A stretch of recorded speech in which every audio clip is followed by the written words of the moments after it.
하나님 말씀 봅니다. 고린도후서 6장 14절로 18절입니다. 제가 읽어드립니다. 너희는 믿지 않는 자와 멍에를 함께 매지 말라. 의와 불법이 어찌 함께하며 빛과 어둠이 어찌 사귀며 그리스도와 벨리알이 어찌 조화되며 믿는 자와 믿지 않는 자가 어찌 상관하며 하나님의 성전과 우상이 어찌 일체가 되리요. 우리는 살아계신 하나님의 성전이라. 이와 같이 하나님께서 이르시되 내가 그들 가운데 거하며 두루 행하여 나는 그들의 하나님이 되고 그들은 나의 백성이 되리라. 그러므로 너희는 그들 중에서 나와서 따로 있고 부정한 것을 만지지 말라. 내가 너희를 영접하여 너희에게 아버지가 되고 너희는 내게 자녀가 되리라. 전능하신 주의 말씀이니라 하셨느니라. 아멘.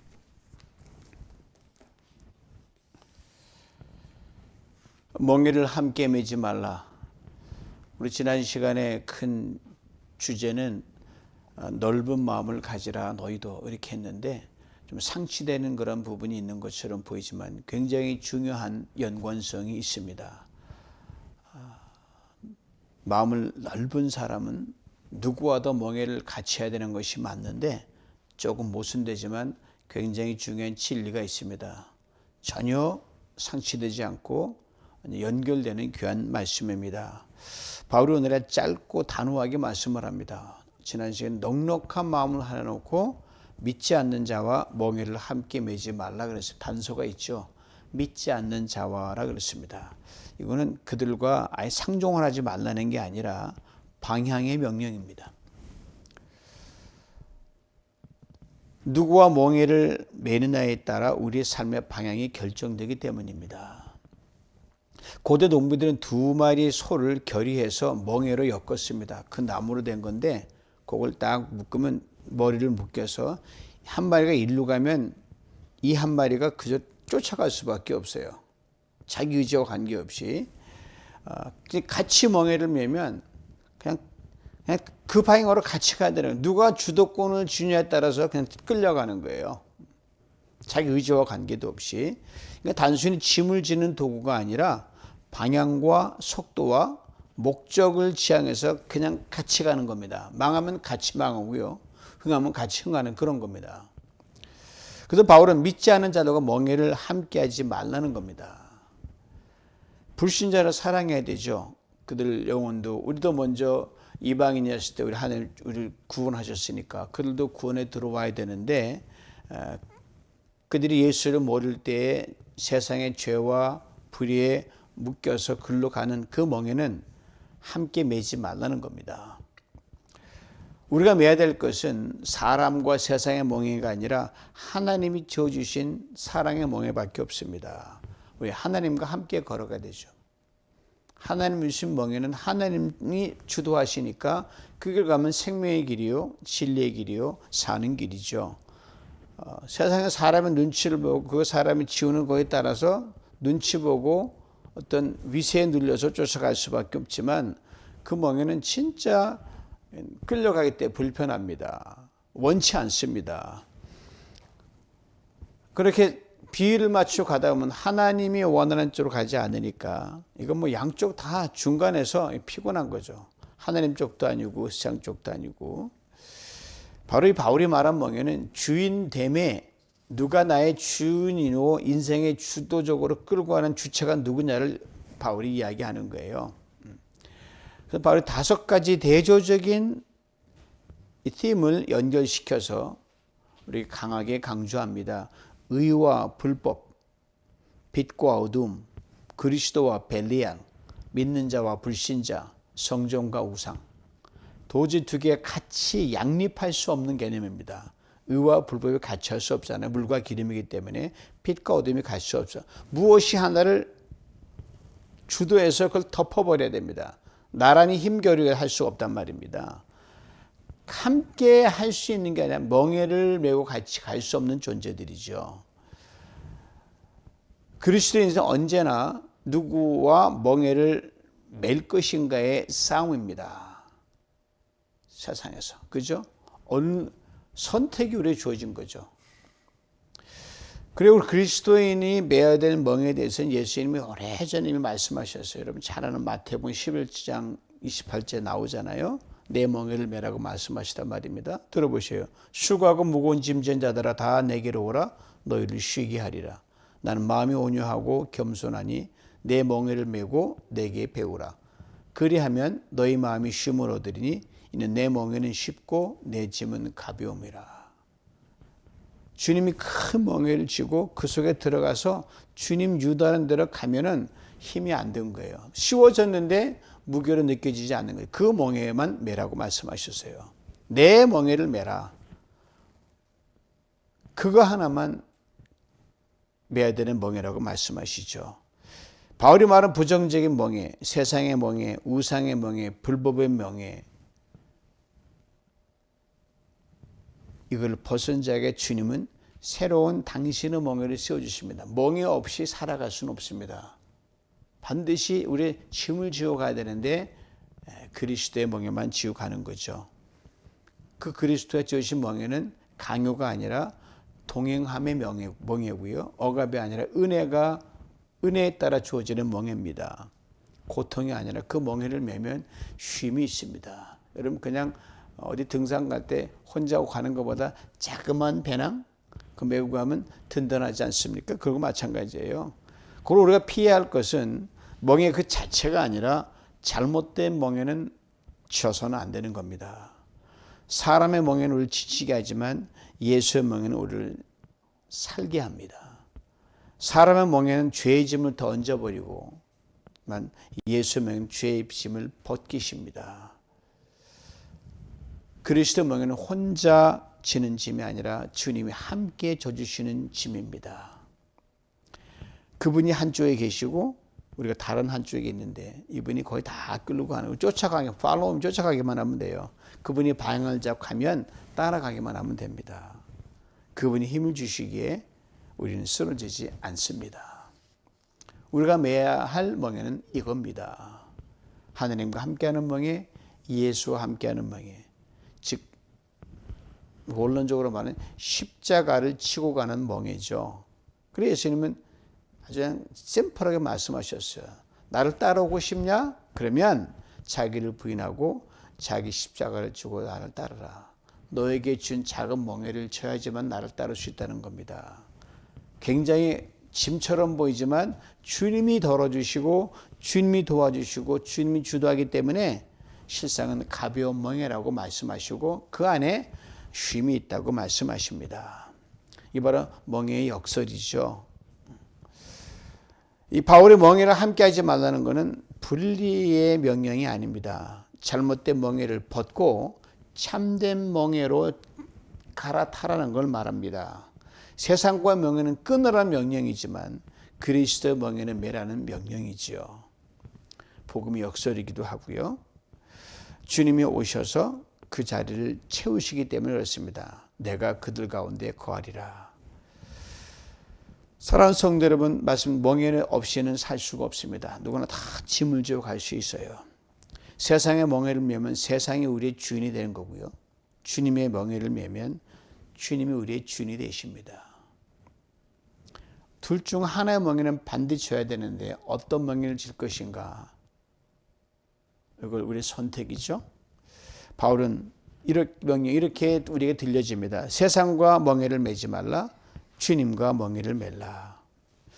그러나 바울이 이 두 개의 대조되는 이 개념을 5가지로 설명하는데 먼저는 의와 불법이 어찌 함께 하겠느냐. 의의 멍에는 매는데 불의의 멍에를 같이 맬 수 있게 천만의 말씀이다. 그러면서 불법이 어찌 함께 하겠느냐. 이 짧은 물음 안에 당시 고린도 교회 상황을 그대로 드러내 줍니다. 고린도 교회는 지중해 항구 도시 한복판에 있었거든요. 무역과 상업이 번성했고요. 문화와 종교가 막 혼재되어 있던 그런 도시였습니다. 그 중심에 아프로디테의 큰 신전이 있었고 거기에는 신전을 섬기는 수많은 종교 이름으로 하는 부도덕한 행위가 많이 이루어졌습니다. 그러는 일은 신에게 바치는 봉헌이라고 해서 허울 좋은 그런 유명하에 그렇게 했죠. 근데 그런 환경 전부 다 그렇게 가니까 거기 신앙을 지킨다는 게 결코 쉽지 않았습니다. 모든 게 비교되거든요. 세상은 커요. 그리 작고요. 뭐 신전 규모도 크고 바울이 모였던 교회는 하우스 처치밖에 안 됐거든요. 거기서 바로 예수를 믿는다고 하면서도 여전히 세상의 방식을 버리지 못한 사람들, 예배를 드리면서도 시장과 거래액을 더 중요하게 생각하는 거. 예배 드리면서도 이 계산을 막 하는 거예요. 내일 저 장사를 해야 되고 뭐 해야 되고. 그러면 조금은 괜찮겠지라고 하면 편의주의를 갔었죠. 그게 바로 고린도 교회의 현실이었습니다. 바울이 그런 교회를 향해 이렇게 말해. 의와 불법이 어떻게 함께 하겠느냐. 사실 너희가 그리스도의 의로 옷을 입었으면 세상의 그 부도덕하고 불법한 것과 같이 갈 수 없다. 말이 안 된다는 거죠. 그러니까 하나님을 기쁘게 할까? 사람을 기쁘게 할까? 이 질문이 바로 의와 불법의 갈림길입니다. 갈라디아서 분명히 말하잖아요. 이제 내가 사람들에게 좋게 하랴? 하나님께 좋게 하랴? 사람의 기쁨을 구하였다라면 나는 그리스도의 종이 아니니라. 그렇죠.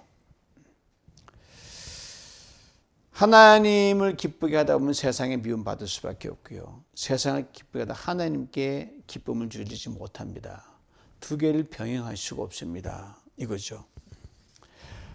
그다음에 빛과 어둠이 어찌 사귐이요라고 바울이 또 이야기합니다.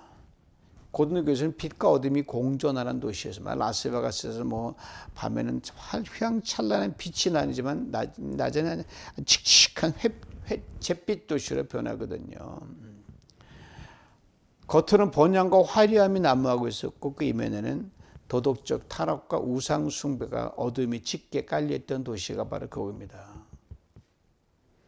바울이 고린도 교회에서 얼마 되지 않아서 이 성도들이 예수 믿고 오는데 여전히 옛 습관과 우상 숭배에 젖어가지고 그대로 오는 거예요. 이유는 오랫동안 있었으니까 그걸 떨쳐버리면 친구를 잃죠, 관계를 잃죠, 장세 마이너스 거죠. 참 곤란하단 말입니다. 아주 힘들겠죠. 오늘 지속되지만 어느 자 되면 딱 끊어야 되는데 계속 같이 가는 거예요. 그러면서 이들은 스스로 위로합니다. 몸만 같지 마음은 그냥 하나님께 있어요. 그럴듯하죠. 뭐 잠깐 거기 가서 우상의 신 절했는데 제 마음은 안 그렇습니다. 무슨 소리입니까? 빛과 어둠 빛과 어둠이 교제할 수 없는 거죠. 그리고 요한복음 3장 20절 이렇게 말합니다. 악을 행하는 자마다 빛을 미워하며 빛으로 오지 아니하느니 이는 그 행위가 드러날까 함입니다. 사람이 자꾸 어둠을 쫓고 이렇게 하는 것은 자기가 드러날까 봐 그러는 거죠. 그래서 빛과 어둠이 어찌 사귀겠나, 이 사귐이란 말 자체가 굉장히 중요하죠. 교제하는 거예요. 깊이 마음을 담고 서로 교류하는 거죠. 이 교제라는 건 잠깐 그냥 스치는 게 아니거든요. 내가 그 속에 들어가고 내 안에 들어와서 한의 교류를 이루는 거죠. 물이 되는 거예요. 빛과 어둠이 합쳐질 수 없는데 비유하는 거죠. 빛과 어둠 자체는 실제 물리적으로는 공존할 수가 없습니다. 공존할 수가 없어요. 바울이 이거를 두고 빛과 어둠이 결코 공존할 수 없는데 어떻게 너희들은 그리스도의 빛을 가지면서 어둠 속에 그걸 버리지 못하느냐. 타협하지 말라는 거죠. 오늘의 위기는, 신앙의 위기는 가만히 보면 빛을 잃은 것이 아니라 우리 그리스도의 빛이 우리 있잖아요. 어둠과 친해진 것이 아닌가 싶습니다. 예수 그리스도 믿으면 그 안에 성령 오기 때문에 빛이 있거든요. 근데 우리가 주님을 도망가십니까? 우리가 더 글로 가니까 이 세상의 어둠을 덮어버리니까 주님이 질식하는 거죠. 그래서 교회가 약해지고 믿음이 희미해지고 세상에서 우리가 덕을 못 끼치는 그런 거 아닌가 싶습니다. 기도의 자리에 있어야 되는데 세상의 몸을 더 중요하게 생각한다? 한두 분은 괜찮지만 지속이 되면요. 이 취미가 신앙을 갉아먹습니다. 예배보다 인간과 더 두려워해서 눈치 보는 건 필요 없는 거예요. 그럼 우리 빛이 어둠이 내준 상태가 되는 거죠. 주님 말씀하셨거든. 너희는 세상의 빛이다. 등불을 켜서 마라에 두지 않고 등경에 둔다. 왜 빛을 가리느냐 이렇게 말씀하십니다. 그 다음에 바울이 또 두 개 얘기하는데 그리스도와 벨리알이 어떻게 조화되겠느냐. 벨리알은 그냥 마귀와 사단을 대표로 하는 그런 표현인데 고린도 교회는 두 나라 사이에 낀 도시였어요. 하나님의 나라 왕국과 세상 왕국, 현재의 대조가 됐죠. 한쪽에서 그리스도의 복음이 전파돼서 세운 생명의 나라 교회가 있고요. 성도가 있고 다른 우상과 쾌락이 지배하는 세상의 질서와 세상 나라가 있습니다. 고린도 교회 성도들이 잘 믿는 사람도 있지만 이게 구분을 못하고 세상인지 하나님인지 이 안팎 구분이 못 됐어요. 여전히 예수님을 주라고 고백하면서도 글로 가는 거예요. 양다리 걸치는 거예요. 그리스도와 벨리알이 어떻게 조화되겠냐 이 말이죠. 즉 두 주인을 함께 섬길 수 없다는 거죠. 세상에서 우상이 그들의 주인이지만 예수 믿는 사람은 주님이 주인이잖아요. 신은 하나밖에 없지만 비교하자면 하나를 믿는다고 하면서 세상적 영광을 놓지 못한 제 두 주인 사이를 오고 가는 것 참 피곤하죠. 네. 그래서 쉽게 말하면 그리스도와 벨리알이 어떻게 함께 할 수 있느냐, 즉 어떻게 화음을 낼 수 있느냐, 도저히 같이 낼 수 없는 의미거든요.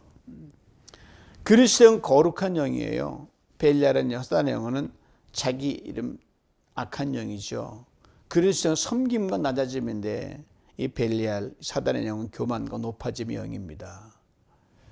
겉으로는 그럴 때 좋아되는 것처럼 보여요.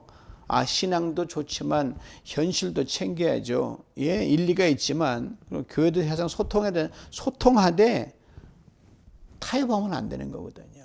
가끔가다 종교와의 대화에서 놓고 뭔가 마음이 넓은 척하는데 그건 넓은 게 아니에요. 지금 결코 원치 않습니다.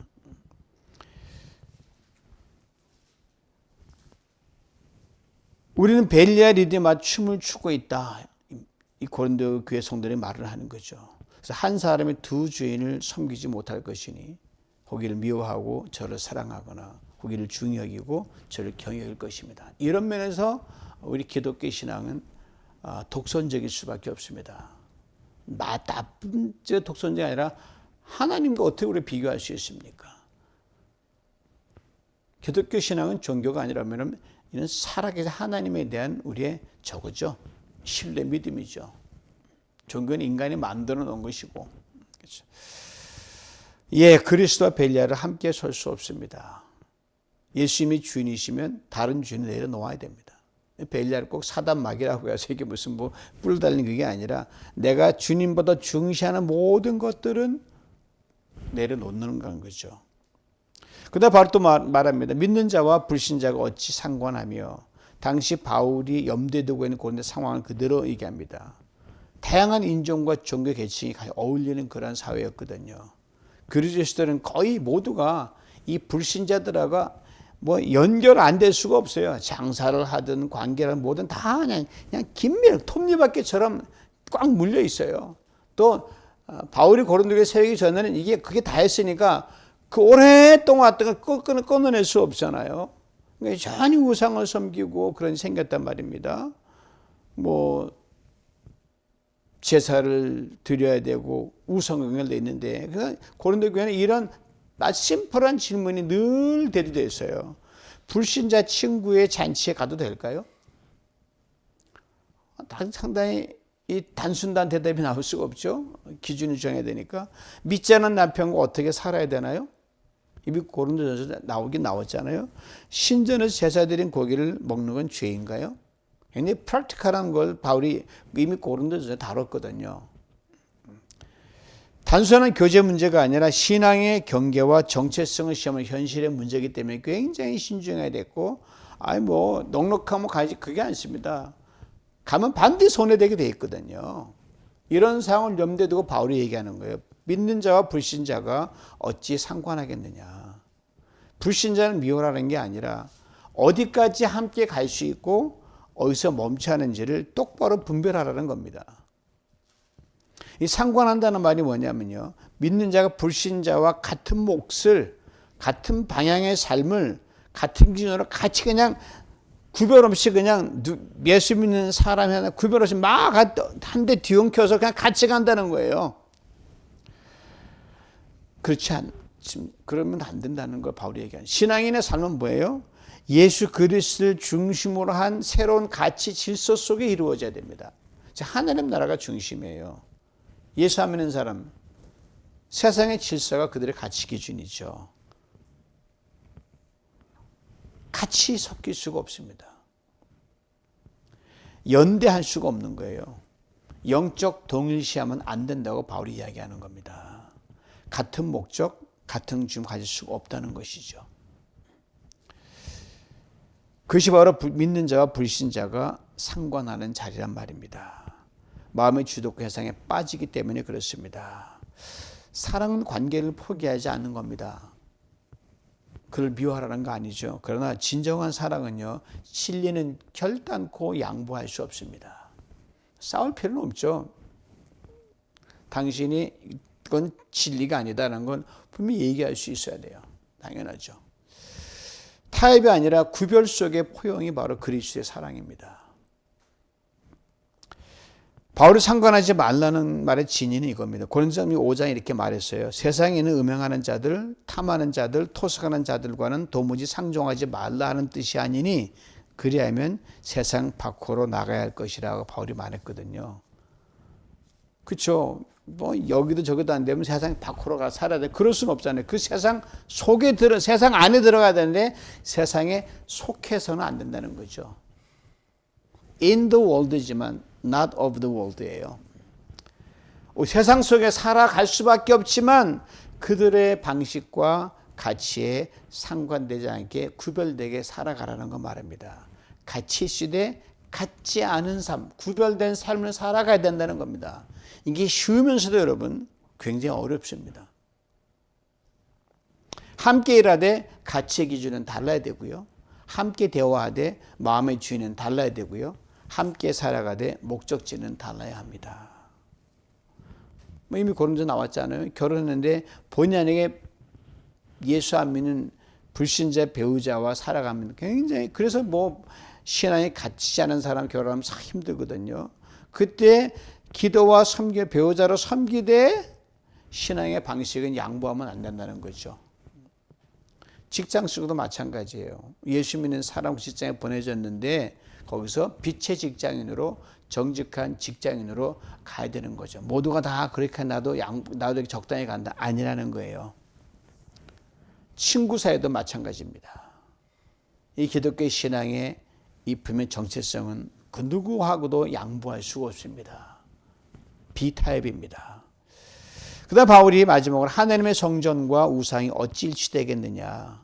이 말씀은 그 아테네 거기 고린도 그 도시에는요, 아프로디테스라는 큰 신전이 있었거든요. 그러니까 중앙에 커가지고 다 보이게 돼 있어요.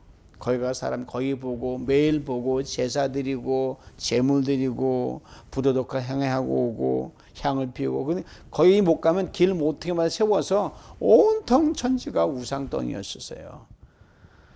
교회에 여전히 흔적이 들어오게 되죠. 왜? 성도들이 나갔다가 때 묻어가지고 오니까. 어떤 성도들은 이렇게 얘기해. 우상 아무것도 아니요. 말도 못하고 뭐도 맞지요.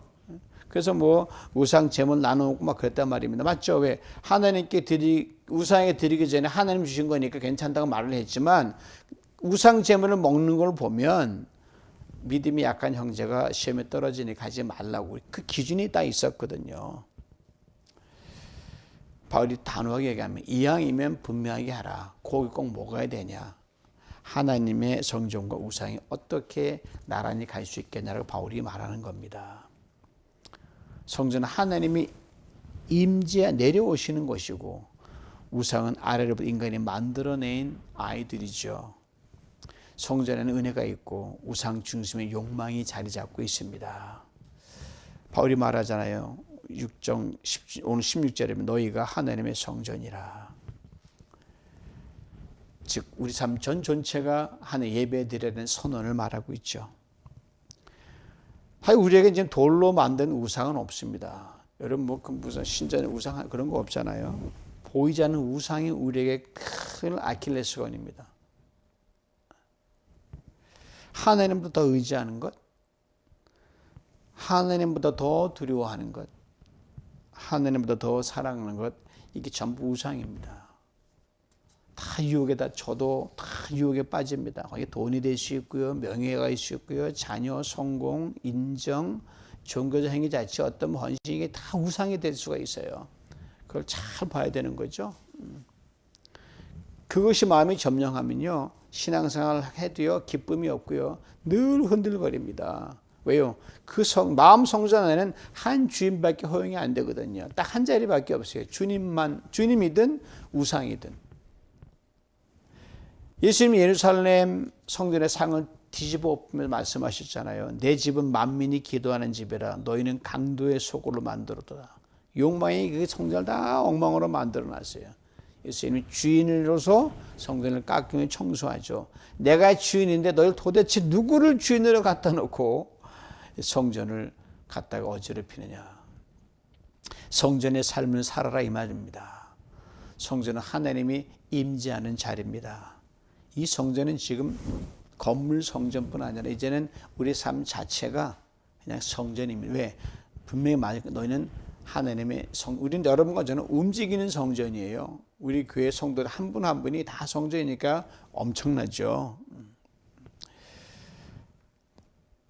이 다섯은 한 메시지로 통합니다. 거룩은 단절이 아니라 구별된 사랑이다. 그들을 미워하거나 단죄하는 게 아니라 너희의 정체성을 지키며 사랑하라는 거죠. 끌려가게 돼 있습니다. 조심하죠. 왜 구별하라면 가면은 우리가 유혹받게 돼 있어요. 우리가 그거 유혹에 안 넘어가 천만의 말씀 장담할 수 없습니다. 그냥 넘어집니다. 왕이신 하나님 그분의 백성답게 살라는 게 오늘의 본문이 가리키는 큰 주제죠. 사랑하는 성도는 바울이 왜 우리가 마음을 넓히되 하나님의 백성으로 분명한 기준을 가지고 살아가야 한다고 단서를 달아놨을까요? 분명합니다. 16절 후반절 봅니다. 하나님께서 이르시되 내가 그들 가운데 거하며 두루 행하며 나는 그들의 하나님이 되고 그들은 나의 백성이 되리라. 그렇습니다. 하나님 우리 왕이십니다. 우린 그분의 백성입니다. 왕이신 하나님의 백성답게 산다는 것은 하나님의 주권 아래 머물고 그분이 기뻐하는 삶을 사는 겁니다. 하나님이 그럼 우리 가운데 거하시면 어떻게 해야 돼요?